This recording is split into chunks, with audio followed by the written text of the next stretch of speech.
If you've ever thought it was too late for you to completely transform your life, you're not alone.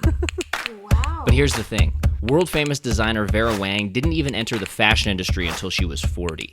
Samuel L. Jackson didn't land his first major Hollywood role until he was 43 years old. Henry Ford didn't create the revolutionary Model T until he was 45. Colonel Sanders never even franchised Kentucky Fried Chicken until he was 62. And Harry Bernstein never achieved fame as an author until he was 96 years old. It doesn't matter how old you are.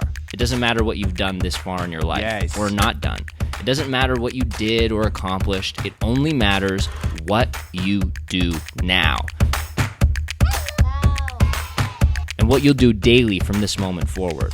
It doesn't matter what your current circumstances are right now. That's true. Or whatever the story is that you're trying to tell yourself, whether you're too old or too young or too tall or too short, you don't have enough money or enough time. There are countless examples of people just like you, overcoming life's hurdles and beginning to live life on their own terms, by their own design. All you need is the heart and desire to change, the will to succeed. Now take that first step today and make the choice to take control, to do it your way and accept nothing less. You'll be glad you did.